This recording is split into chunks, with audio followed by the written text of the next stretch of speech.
नमस्ते बच्चों, मैं डॉक्टर सीमा चौधरी। अभी तक हमने किरातार्जुनीयम अर्जुनीयम के 26 श्लोकों का अध्ययन कर लिया है। आज हम 27वें श्लोक को पढ़ेंगे और उसकी व्याख्या देखेंगे।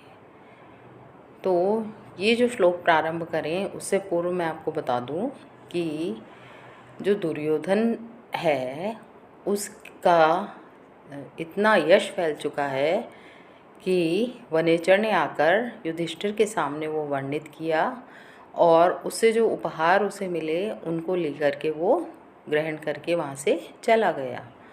उसके पश्चात जब युधिष्ठिर द्रौपदी के सदन में प्रवेश करने लगते हैं तो उसके अंदर जब चले गए वे वहाँ तक के श्लोक को अपन लोग पढ़ चुके हैं। हम लोगों ने वो अध्ययन वहाँ तक का कर लिया है। अब उसके आगे जो बात हो रही है वो इस श्लोक में बताई गई है। तो आप देखिए ये श्लोक, निशम्य सिद्धिम तीर ततस्तया विनियंतुम क्षमा नृपस्य है मन्यु व्यवसाय दीपिनी रुदा जहार द्रुपद आत्मजा गिरह। तो इसका अन्वय देखो बच्चों। द्रुपद आत्मजा द्विषतां सिद्धिं निशम्य ततः ततस्तया अपाकृतिः विनियन्तुम् अक्षमा नृपस्य मन्यु व्यवसाय दीपिनी गिरह उदाजहार। तो क्या कह रहे हैं वो देखिए आप। द्रुपद आत्मजा, जो द्रुपद की आत्मज है, पुत्री है, कौन? द्रौपदी। द्विषताम, उसने शत्रुओं की सिद्धिम निशम्य, जब सफलता को सुना तो ततः, उसके पश्चात क्या हुआ? ततः तया, उससे जो प्राप्त हुआ था उसको अपाकृति, क्या हुआ था? अपकार, जो उसको अपमान सहना पड़ा था उसको अब याद जब उसने किया तो फिर विनियंतुम, उसको रोकने का प्रयास किया, लेकिन अक्षमा, वो उसमें समर्थ नहीं हो पाई। किस में समर्थ नहीं हो पाई? वो जो अपमान द्रौपदी का किया गया था उस अपमान को रोकने में वो जब समर्थ नहीं हुई तो अक्षम हो गई। तब नृपस्य है, उस राजा युधिष्ठिर के मन्यु व्यवसाय दीपिनी, जो क्रोध था और उद्वेग था उसको बढ़ाने वाली गिरह उदाजहार, उसने वाणी को कहा, ऐसी बात उनके सम्मुख रखी। फिर से देख लीजिए अर्थ एक बार। द्रुपद आत्मजा, वो ऐसी द्रुपद की पुत्री द्रौपदी, द्विषताम सिद्धिम, जो शत्रुओं की सफलता प्राप्त हुई थी, सब उनको जो सफलता मिल गई थी उसको निशम्य है सुन करके जब उससे रहा नहीं गया तो ततः, उसके पश्चात उसने क्या किया? ततः तया, उस दुर्योधन के द्वारा जो अपाकृति, अपमान उसे प्राप्त हुआ था, अपमान जो उसका किया गया था उसको विनियंतुम, रोकने में अक्षमा, जो असमर्थ थी, ऐसी नृपस्य है, वह राजा के सम्मुख मन्यु व्यवसाय दीपिनी, जो क्रोध को और अपने उद्वेग को बढ़ा दे, ऐसी गिरह उदाजहार, वाणी को उसने कहा या युधिष्ठिर के सम्मुख ऐसी बात उसने रखी।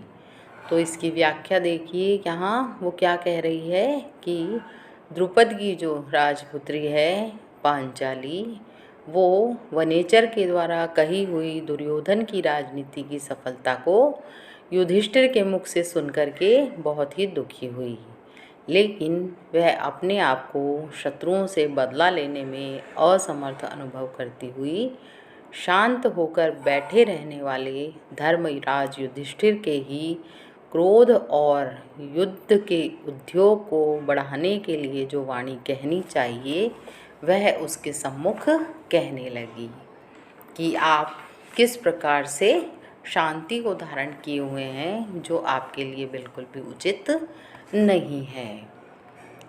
तो इसलिए यहाँ जो ये पद्य है उसमें द्रौपदी ने क्या है, अपमान का कड़वा घूंट पिया था, इसलिए उसके हृदय की शुद्ध स्थिति को बताया गया है।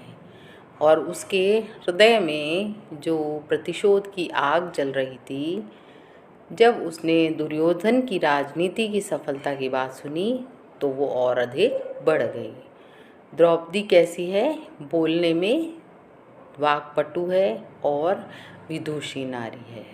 अपने हृदय की प्रतिशोधाग्नि से प्रेरित होकर वह राजा युधिष्ठिर के हृदय में भी शत्रुओं के प्रति क्रोध को जगाने का प्रयास कर रही है, और नपे तुले हुए शब्दों में। लेकिन वो शब्द कैसे हैं, प्रभावपूर्ण हैं, प्रभाव को छोड़ने वाले हैं। ऐसा वो शब्दों से युधिष्ठिर को उत्तेजित कर रही है और शत्रु के विरुद्ध शीघ्र ही वह युद्ध करें, इस प्रकार की प्रेरणा उन्हें दे रही है। तो यहाँ पर एक जो हिंदी का पद्य है उसकी भी तुलना इस श्लोक से की गई है, जिसमें ये कहा गया है कि धर्मराज से दुर्योधन की इस प्रकार सुनी सिद्धि विशाल, चिंतन कर अपकार शत्रुकृत कृष्णा को न सकी संभाल। क्रोध और उद्वेग बढ़ाने वाली तब वह गिरा रसाल, महीपाल को संबोधित कर बोली युक्ति युक्त तत्काल। तो किसने कही ये बात, द्रौपदी ने कही। ऐसी युक्ति युक्त बात को द्रौपदी ने युधिष्ठिर के सम्मुख रखा। यहाँ पर जो इस श्लोक में छंद प्रयुक्त हुआ है वो वंशस्थ छंद है, जिसका कि लक्षण है जतौ तु वंशस्थ मुदीरितम जर। अब अगला श्लोक अपन देखेंगे कि उसमें वो क्या कह रही है।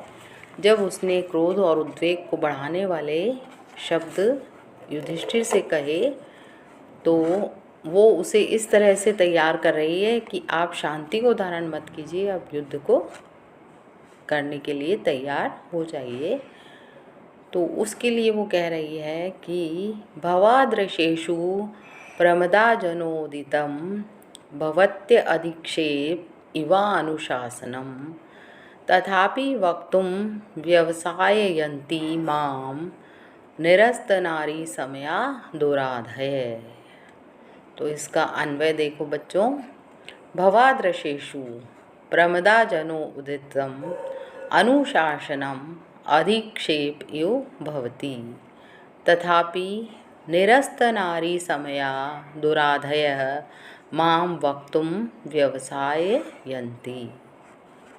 तो अर्थ देखो बच्चों इसका, भवादृशेषु, हे युधिष्ठिर, आप जैसे लोगों के प्रति प्रमदाजनो उदितम, जो प्रमदजन हैं, स्त्रियां हैं, उनके द्वारा उदित हुआ या कहा गया अनुशासनम, जो उपदेश है वो अधिक्षेप एव, कैसा है, अपमान के समान है, तिरस्कार के समान है, भवती, आप लोगों के लिए। तथापि, लेकिन फिर भी, निरस्त नारी समया, जो नारी समया है, स्त्री की जो शालीनता रूप सदाचार को निरस्त करने वाला, समाप्त करने वाले दुराधय, ये जो दुष्ट व्यथाएं हैं, वे ही माम, मुझको, वक्तुम व्यवसाययन्ति, कहने के लिए प्रेरित कर रही हैं। तो द्रौपदी यहाँ क्या कहना चाह रही है बच्चों कि भवादृशेषु, हे युधिष्ठिर, आप जैसे लोगों के प्रति तो प्रमदाजनोदितम, जो स्त्रियां कोई ऐसा उपदेश दें, ऐसा कहना, अनुशासनम, उपदेश देना, तो अधिक्षेप एव, तिरस्कार के समान ही है। लेकिन तथापि, फिर भी किस कारण से ये कहने को हो रहा है मन कि निरस्त नारी समया, जो नारी है, स्त्री है, उसके शालीनता रूप सदाचार को समाप्त करने वाली दुराध है। ये जो मेरे मन की दुष्ट व्यथाएं हैं वही माम वक्तुम व्यवसायन्ति, मुझको कहने के लिए प्रेरित कर रही हैं। क्यों? क्योंकि आप जैसे व्यक्ति जो कि इतने श्रेष्ठ हैं, वे युद्ध के लिए तैयार नहीं हो रहे हैं, अपने अपमान को सहन कर कर के बैठे हैं। इसलिए मुझे ये जो मेरा अपमान हुआ है उसके कारण ये बात कहने के लिए प्रेरित कर रही हैं कि मैं आपको समझाऊं कि द्रौपदी अपनी विवशता को किस प्रकार से प्रकट कर रही है। कि आप जैसे नीति निपुण विद्वान के सामने मुझ जैसी स्त्री के द्वारा कर्तव्य के जो मार्ग का उपदेश देना है वो ठीक नहीं है, धृष्टता है। लेकिन क्या किया जाए, शत्रुओं की जो सफलता है उसको सुन करके मेरे हृदय में भी व्यथा उत्पन्न हो गई है, मैं व्यथित हो गई हूँ। और उसने स्त्रियों के सब धर्मांतर को दूर करके मुझे कहने के लिए यह बाध्य किया है। तो इसमें क्या कहा जा रहा है बच्चों, कि प्राचीन काल में जो स्त्रियां थी उनका मुख्य जो कार्यक्षेत्र था वो क्या था, घर था। और वे राजनीतिक मामलों में बिल्कुल भी हस्तक्षेप नहीं करती थी या कुछ मात्रा में ही हस्तक्षेप करती थी। जब गुप्तचर से प्रतिवेदन प्राप्त होने के पश्चात युधिष्ठिर ने अपने भाइयों से भावी योजना पर विचार करने के लिए जब बातचीत की तो द्रौपदी भी अपनी राय देने के लिए उद्यत हो गई और अपना वक्तव्य प्रारंभ करने से पहले ही उन्होंने स्वीकार किया कि पांडवों जैसे राजनीतिज्ञों के बीच में एक स्त्री को कोई भी सलाह देना ठीक नहीं है, गलत है, अनुचित है। लेकिन फिर भी उसकी जो भावनाएं हैं उसे कुछ कहने के लिए विवश कर रही हैं। जो निरस्त नारी समया दुराधय है, द्रौपदी ने ये जो कथन कहा है उसका आशय है कि मेरी मानसिक पीड़ा इतनी ज़्यादा हो गई है कि उसके कारण मैं नारी की समाज स्वीकृत जो सामान्य मर्यादाएं हैं उनको तोड़ करके अपने उद्गारों को प्रकट करने के लिए मजबूर हो गई हूँ। तो इस श्लोक में भी बच्चों जो पद्य है हिंदी का उससे समानता है, जो कि इस प्रकार है, जिसका अर्थ भी यही है कि आप सदृश्य पंडित के सम्मुख निपट नीच नारी की बात तिरस्कार कारक सी होती है हे नरकित कुल विख्यात। वस्त्र हरण आदिक अति दुस्सह दुख तथापि आज इस काल बार बार प्रेरित करते हैं मुझे बोलने को भूपाल।